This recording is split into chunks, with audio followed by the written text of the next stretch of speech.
Pedir a todo mundo para tirar o som, para que não tenha interferência, pode ser? Aí eu vou deixar o meu aberto, que eu vou fazer a abertura, e depois fica só a Roberta, tá bom? Eliane, quando você começar a gravar, você avisa. Boa noite a todos, companheiros. Hoje eu estou muito feliz, que é a primeira vez que eu venho aqui no Kardec, depois de muito tempo, e a gente está assim, todo mundo de máscara, só eu que tirei a máscara agora para fazer a abertura. Está todo mundo sentado, distante, todo mundo tomando os cuidados. Então, é com muita felicidade que a gente está aqui hoje presente, fazendo a nossa reunião, tanto presencial como também vai ser gravada. A gente não está conseguindo transmitir direto pelo YouTube, mas a Eliane vai gravar e depois passa. Então, como todas as atividades nossas, nós iniciamos com uma prece, né? Então, vamos procurar todos nós fecharmos os olhos e juntos vamos agradecer a Deus. Agradecer por esse momento que nós estamos tendo, o reencontro com companheiros aqui presencial, continuando o atendimento aos nossos estudos virtual. Agradecer a Deus por todo o amparo que todos nós temos recebido nesses momentos de dificuldades. E vamos rogar a Deus, nosso Pai, que possamos envolver também nessas vibrações de paz a todas as pessoas que nós sabemos que necessitam do amparo de Deus, as pessoas que estão em nossos pensamentos, aos trabalhadores do SEAC, frequentadores do SEAC. Senhor, pedimos que todas as pessoas possam ser envolvidas com o seu amor, para dar mais paciência, mais força e coragem, ó Pai, para vencer as dificuldades. Pedimos pela nossa companheira Roberta, que fará o estudo desta noite, que ela possa trazer para todos nós, Senhor, o estudo que ela preparou com muito carinho, Senhor. Nos ampare, nos abençoe, nos proteja, Senhor, hoje, agora e sempre. Que assim seja, graças a Deus. Então, hoje nós temos o prazer de ter novamente a Roberta, uma trabalhadora da casa, ativa. Então, hoje ela fará o estudo para nós. Tá bom, Roberta? Boa noite a todos. É uma alegria hoje, né? Poder ver essa casa reabrindo, com as pessoas voltando a frequentar. Eu fiquei até emocionada, já imaginei seu Fernando e a Lília ali na porta. Me deu uma emoção hoje ver vocês aí. Então, um dia de muita alegria, né? A gente poder comemorar cada dia uma vitória nova, né? Mesmo a gente sabendo que os trabalhos eles não cessam, né? Que a espiritualidade continua agindo, mas de qualquer forma a gente poder se rever pessoalmente vai ser uma alegria assim muito muito indescritível, né? Então eu vou tentar compartilhar o artigo aqui. Só um minutinho.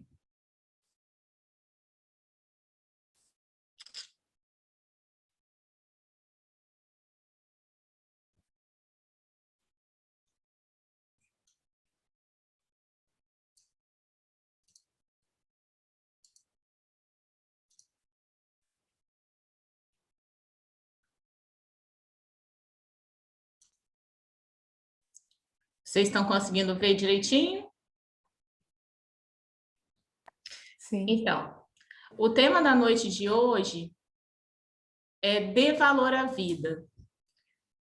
Né? Nós sabemos que nós estamos passando por um momento de transição planetária, né? A gente sabia que esse momento seria muito difícil, um momento onde a gente entraria num processo de sofrimento profundo, e um momento onde, segundo Divaldo, seria caracterizado pela loucura e pelo suicídio.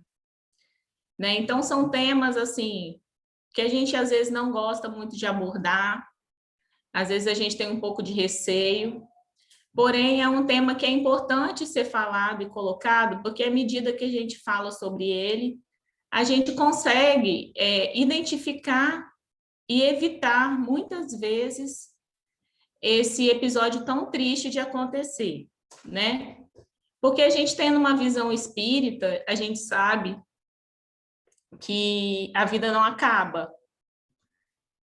Então, cometer um ato de suicídio é a gente desperdiçar uma oportunidade de aprendizado, é a gente achar, né, teoricamente, que a gente está interrompendo o sofrimento, quando, na verdade, o sofrimento está sendo multiplicado, porque a vida não acaba, né? A gente não consegue se afastar da gente mesmo, do nosso espírito.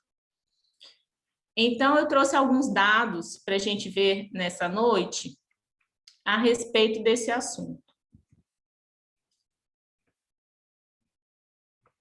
Não estou conseguindo.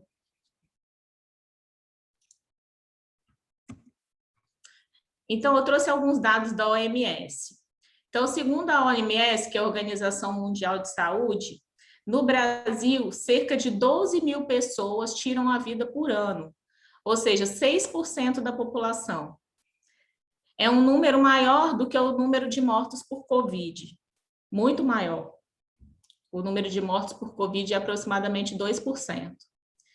Então, é um assunto que preocupa, né? E que a gente precisa, de alguma forma, como os cristãos que somos, tentar contribuir, né? Então, esses dados são de 2014. Mas eu tive uma conversa com a Ana Catarina segunda-feira e ela disse que esses dados foram atualizados para 2019. Como eles foram atualizados para antes da pandemia começar, eles tinham tido uma queda. Porém, se acredita que depois da pandemia esse número aumentou, porque tem aumentado o número de depressão e de suicídio. Então, no mundo, são cerca de 80 mil suicídios anuais. A cada 40 segundos, uma pessoa se suicida no mundo. As vítimas brasileiras têm a maioria delas entre 19 e 29 anos. Quer dizer, um público muito jovem. 7% da população mundial sofre com depressão, aproximadamente 500 mil pessoas, a maior parte delas mulheres. 70% dos casos de depressão poderiam ser curados. 57% dos casos de depressão são decorrentes de problemas familiares. Gente, é quase 60%. É muito grande esse percentual. 23% dos casos de depressão levam de 1 a 3 meses para apresentar alguma melhora, e 31% dos casos de depressão têm origem em problemas de saúde, como, por exemplo, gravidez, né? A depressão pós-parto e outras doenças. Mas aí, hoje, eu queria fazer uma abordagem diferente. Porque as consequências do suicídio, a gente já sabe quais são, né? Nós que somos espíritas, a gente sabe que é uma consequência triste, porque, na verdade, a pessoa que quer se suicidar, de verdade, ela não quer tirar a vida dela, né? Ela quer acabar com a dor, com o sofrimento que ela está sentindo naquele momento, e ela não consegue ver uma alternativa, né? Não consegue ver uma luz no fim do túnel, e ela acaba tomando essa decisão. E segundo o Corpo de Bombeiros daqui de Vitória, as vítimas que chegam, que se suicidam e se jogam da terceira ponte, quando elas conseguem ser abordadas com vida lá embaixo, elas se arrependem. Então, quase todas as pessoas que cometem esse ato, elas se arrependem. E às vezes a gente não consegue socorrer a tempo, né, e trazer elas de volta à vida. Às vezes a pessoa não tem uma outra oportunidade e vai acordar numa realidade muito mais triste ainda. Né? Então, a abordagem que eu quis trazer hoje é a seguinte: como será que a pessoa chega nesse ponto? E o que a gente pode fazer para não chegar a esse ponto? E como a gente pode fazer para ajudar também essas pessoas que estão passando por esses momentos dolorosos? Né? Então, eu trouxe aqui para a gente algumas pesquisas. Ó. Segundo o Aaron Bach, que é um pesquisador da terapia cognitiva, ele vai dizer que 3 fatores são comuns no quadro mental de uma pessoa depressiva.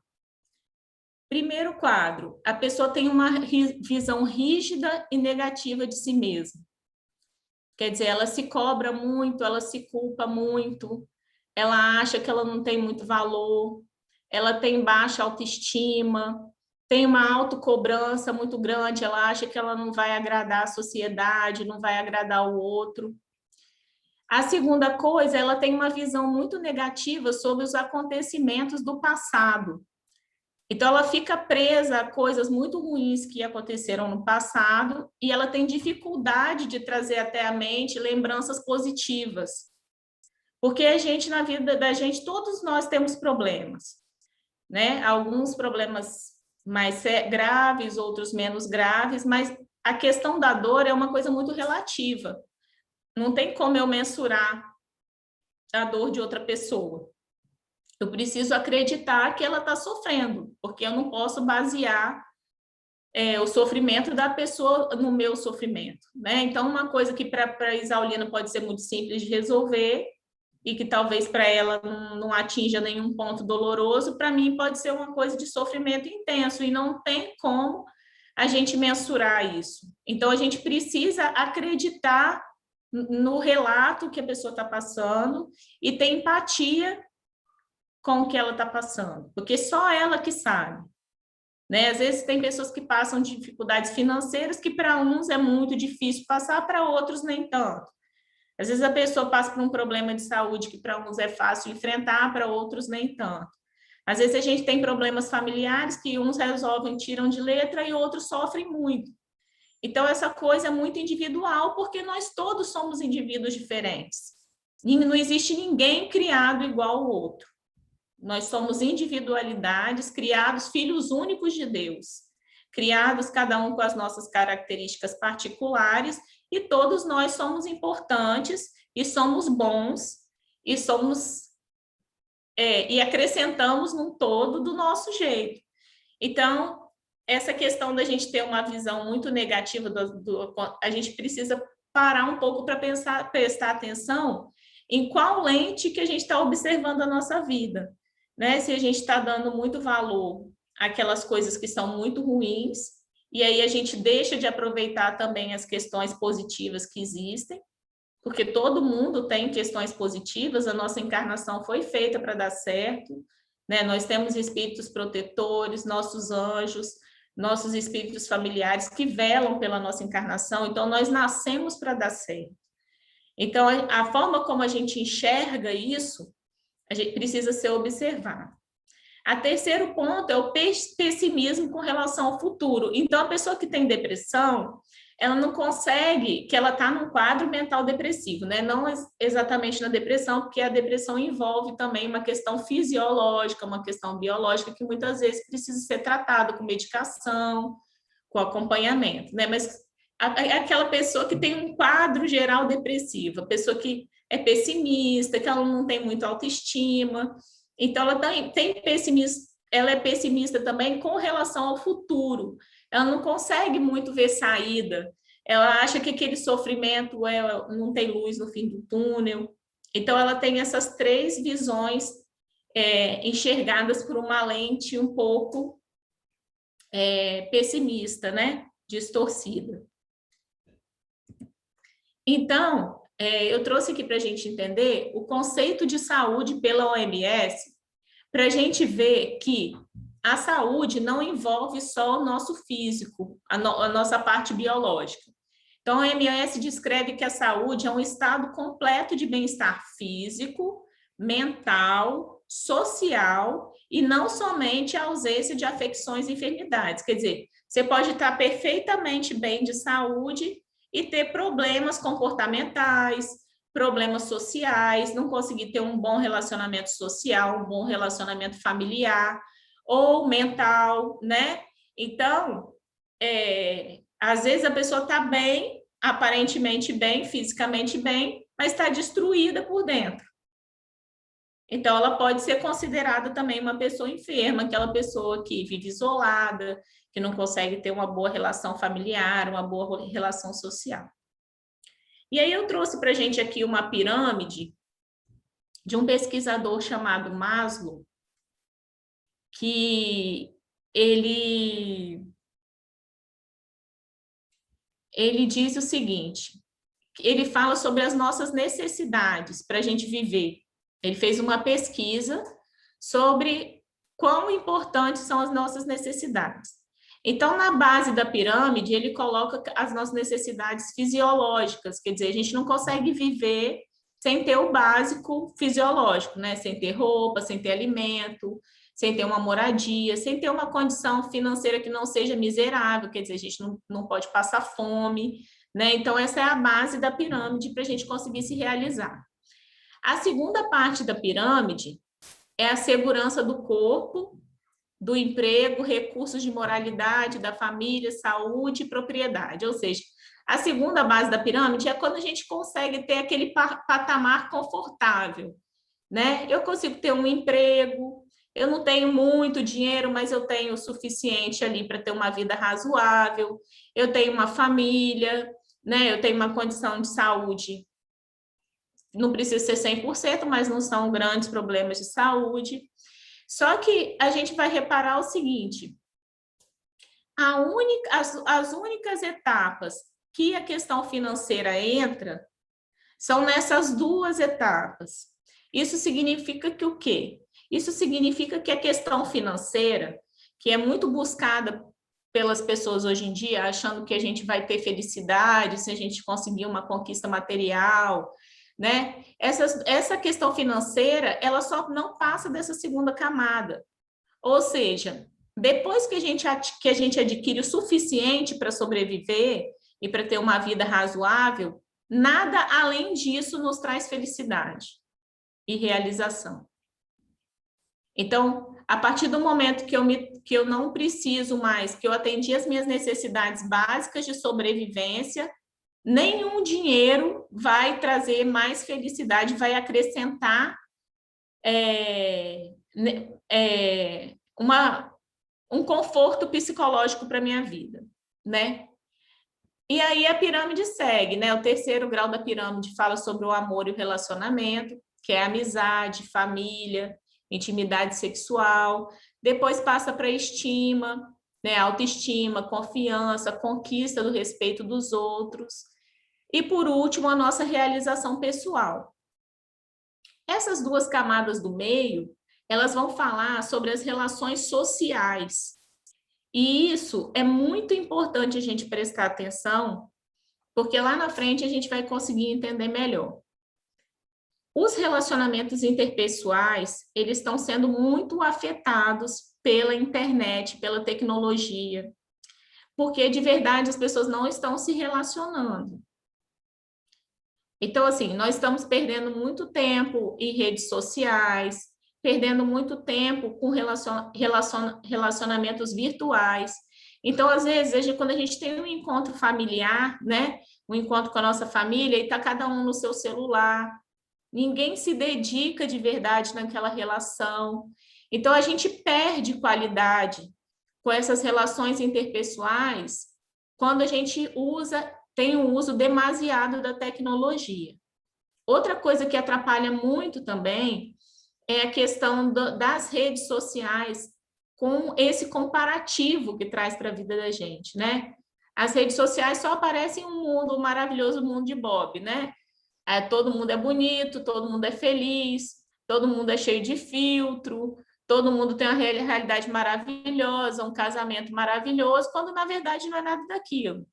Então, a gente entra numa comparação com as outras pessoas e a gente acaba piorando a nossa autoestima, piorando a nossa confiança, né? A gente acha que a gente não vai ser aceito na sociedade porque a gente não é nada daquilo, né? Que as blogueiras mostram, que é nossa amiga que fica postando foto, né? Posta foto lá em Pedra Azul, maravilhoso, depois posta foto viajando para o Caribe, e eu não posso fazer nada disso, e eu acho que a minha vida, eu começo a fazer começo a ter uma lente, igual eu falei lá atrás, muito negativa da minha vida real. né? Eu começo a ver a minha vida de uma forma distorcida e não consigo enxergar as formas positivas, as coisas positivas que acontecem na vida, porque eu estou fazendo um comparativo com uma coisa que não é real, com uma coisa que é fora da realidade, né? E o último nível da pirâmide é a nossa realização pessoal, que é quando a gente vai desenvolver a nossa moralidade, a nossa criatividade, quando a gente consegue resolver os nossos problemas, quando a gente consegue ter a ausência de preconceito e a aceitação dos fatos. Ou seja, quando a gente consegue se conectar com a gente mesmo e consegue se autorrealizar, né? Se sentir bem, se sentir autoconfiante, se sentir realizado nas nossas tarefas, seja elas quais forem. Então, a gente vai ver aqui as causas do adoecimento que não são físicas, né? O que leva a gente a adoecer fora as causas físicas? Então, ó, necessidade de reconhecimento, problemas com relações sociais, problemas familiares, solidão e isolamento. Essas 4 coisas levam a gente a ter depressões, distúrbios psicológicos, ansiedade, transtorno, déficit de atenção, né? Por quê? Porque a gente está ficando cada vez mais isolado na nossa bolha, e agora com a pandemia, né? Isso piorou, a gente vive muito mais online do que pessoalmente.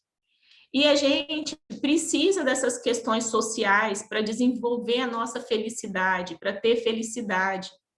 Então, a gente precisa dessa necessidade de reconhecimento, quer dizer, a gente precisa participar de um grupo, pertencer a um grupo, seja ele qual for, né?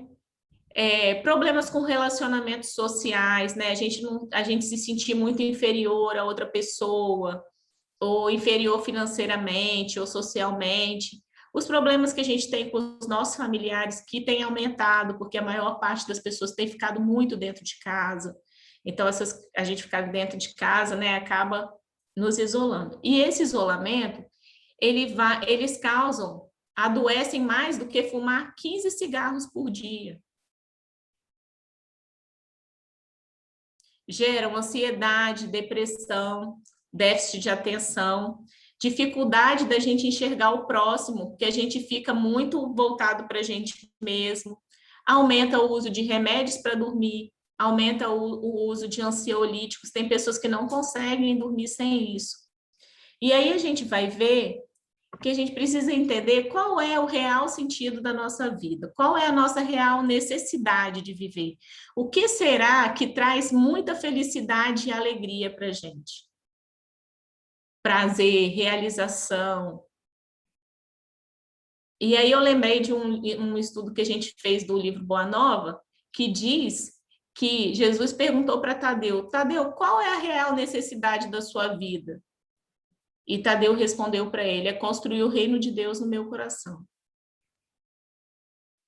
Então, quanto mais a gente tenta construir o reino de Deus no nosso coração, mais a gente se aproxima da nossa essência e mais a gente fica feliz. E o reino de Deus não é nada de material nem físico. Então, a gente está dando atenção a coisas que de verdade a gente não quer. A gente deseja, né? A gente olha um hambúrguer e a gente deseja aquele hambúrguer. Mas depois que a gente come, nem era tão gostoso daquele jeito que a gente esperava. Né? Então, a gente quer tudo. A gente quer ser bonita, a gente quer ver as coisas, a gente quer aquela roupa bonita, a gente quer estar em Pedra Azul, a gente quer estar na praia, a gente quer, mas isso não deixa a gente mais feliz. Então, a gente vai ver aqui o que deixa a gente muito feliz. Então, fizeram uma pesquisa com ressonância magnética funcional, quer dizer, ficaram analisando o cérebro da pessoa funcionando enquanto ela praticava a caridade. E descobriram que aumenta 5 vezes mais a felicidade e o prazer são ativados no cérebro quando a pessoa pratica caridade. É maior do que comer chocolate e receber dinheiro. Então, a gente praticar a caridade, gente, olha como é que Deus é perfeito. Ele criou o nosso cérebro de forma que a gente pudesse nos aproximar da nossa essência. Quanto mais a gente pratica a caridade, mais a gente fica feliz, mais a gente sente prazer Isso faz o quê? Faz a gente desenvolver o amor ao próximo, faz a gente melhorar a nossa autoestima, faz a gente melhorar os nossos relacionamentos, faz a gente ser empático com as pessoas, porque a gente começa a se sensibilizar com a dor do outro. Então, o nosso corpo já foi planejado para que a gente chegasse a construir o reino de Deus no nosso coração. Então, o topo da pirâmide de Maslow, que eu mostrei, é a nossa autorrealização, quer dizer, a nossa autoaceitação. E a gente tem uma boa convivência com o próximo, uma boa convivência com a nossa família. Isso aumenta a nossa felicidade. A gente conviver com as pessoas que a gente ama aumentam realmente a nossa felicidade. Mas então, vamos botar lá, né? A gente não conseguiu chegar lá. A gente entendeu como que identifica, mas nós não conseguimos. E a gente encontrou uma pessoa que realmente precisa muito de ajuda. E a gente precisa, pelo menos, fazer com que ela desista daquela ideia de tirar a própria vida, para que ela consiga valorizar a vida. Como que a gente pode agir com essa pessoa? Então, olha só que legal. O CVV, que é o Centro de Valorização à Vida, é aquele que tem lá na terceira ponte que a gente pode ligar, caso a gente esteja pensando em cometer o suicídio, a gente pode ligar para lá, para o CVV. O CVV tem voluntários que ficam à disposição durante 24 horas para socorrer as pessoas que têm esses pensamentos. E aí eu trouxe para a gente entender um pouco quais são os princípios do CVV, para que se a gente estiver de frente com uma situação dessa, ou com alguém que esteja desesperado, que a gente possa agir de forma correta e de forma que a gente possa contribuir e faça a pessoa desistir dessa ideia errada, que a gente sabe que o sofrimento não cessa, né, com a morte. Então, ó, primeira coisa é o respeito. A gente precisa deixar a pessoa falar. Respeitar a dor dela e de jeito nenhum diminuir a dor dela. A gente entender que se ela chegou nesse ponto é porque ela está num estágio de sofrimento muito profundo. A segunda coisa é o acolhimento. É a gente ter empatia com aquela pessoa, a gente mostrar para ela que ela é importante para a gente, né? Às vezes um olhar que a gente dá, às vezes a gente não interferir no que ela está falando, não dar exemplos pessoais, né? Não querer colocar a sua dor, querer igualar a dor dela. A gente precisa passar muita confiança para essa pessoa de que a gente realmente está se importando com ela. E para isso a gente precisa disso, a gente precisa de acolhimento, confiança, compreensão e principalmente total sigilo. Para que a pessoa possa confiar na gente, a gente não pode passar para frente nada que ela relatou para a gente. Então, eu trouxe isso aqui, é lógico que é uma coisa muito superficial, né? Eles têm um treinamento lá no Centro de Valorização à Vida, que eles ensinam a abordagem. É um trabalho voluntário. Quem tiver interesse pode procurar. É um treinamento muito legal que a gente até chegou a fazer lá no projeto Ivone Pereira, eles foram lá e deram uma palestra para a gente. Então, realmente mudou a minha vida, a forma de enxergar a dor do outro e de como a gente pode valorizar isso e levar um socorro para essa pessoa. Então, e para aquelas pessoas, né, que já cometeram suicídio, e para aqueles familiares que perderam seus entes queridos, que vem assim daquele desespero de saber que o seu ente querido está sofrendo demais, né, de saber que a dor não terminou depois do túmulo. Então, eu quis trazer para a gente também um pouquinho de esperança. Jesus designou ninguém menos, ninguém mais do que Maria de Nazaré para socorrer os suicidas. Eles não estão desamparados. O sofrimento vem, mas a hora que eles tiverem tomar um lapso de consciência, Maria está lá para socorrer. Então, eu trouxe aqui uma parte do livro Memórias de um Suicida, que eles falam sobre a legião dos servos de Maria, que socorrem e ficam responsáveis por acolher esses espíritos que se suicidaram. Então, gente, o importante que eu quis trazer para vocês essa noite, Nós não estamos à deriva, independente do erro que a gente cometa. É óbvio que ninguém quer sofrer. Quanto a gente puder evitar que a pessoa tenha esse sofrimento após cometer esse ato, vai ser uma vitória muito grande, porque a gente vai evitar um sofrimento muito grande dessa pessoa. Mas essas pessoas não estão condenadas ao inferno, não estão condenadas às penas eternas. Isso não existe. O Espiritismo vem trazer para a gente esse consolo. E Jesus designou Maria porque ninguém melhor do que uma mãe poderia tomar conta desses espíritos que sofrem, né? Então, olha só, periodicamente, uma caravana da Legião dos Servos de Maria vão visitar o Vale dos Suicidas. Eram espíritos que estendiam a fraternidade àquele local de sofrimento. Vinham à procura daqueles que já estavam em condições de ser socorridos. Trajavam-se de branco e apresentavam colunas rigorosamente disciplinadas. Senhoras faziam parte da caravana. A legião dos servos de Maria entravam ali naquele lugar, pelo interior das cavernas habitadas, examinando seus ocupantes. Curvavam-se cheias de piedade junto das sarjetas, levando aqui e acolá algum desgraçado tombado sob excesso de sofrimento. Retiravam os que apresentassem condições de poderem ser socorridos e colocavam em macas a serem conduzidas por varões que se diriam serviçais ou aprendizes. Estou trazendo aqui para vocês uns trechos do livro para vocês verem que lindo que era o socorro. O Hospital de Maria de Nazaré era um severo conjunto de muralhas fortificadas, enquanto pesada fortaleza se elevava, impondo a responsabilidade e temor na solidão que se cercava. Edifícios soberbos impunham-se à apreciação, apresentando formoso estilo português clássico, tanto nos falava a alma. Eita.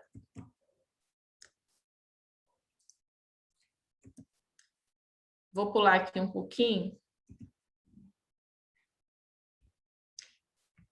Então, ele disse o seguinte, que aqui e ali, pelos parques que bordavam a cidade, deparavam com turmas de alunos,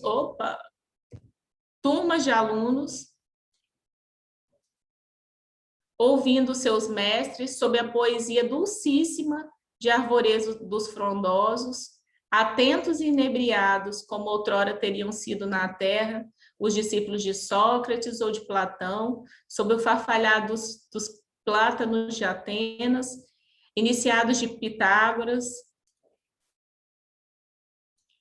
e os desgraçados da Galileia, da Judéia, os sofredores de Cafarnaum ou Genezaré, embevecidos ante a intraduzível magia da palavra messiânica de Maria. Então, esses trechos estão contidos no livro Ação e Reação de André Luiz e Memórias de um Suicida, da Ivone do Amaral Pereira.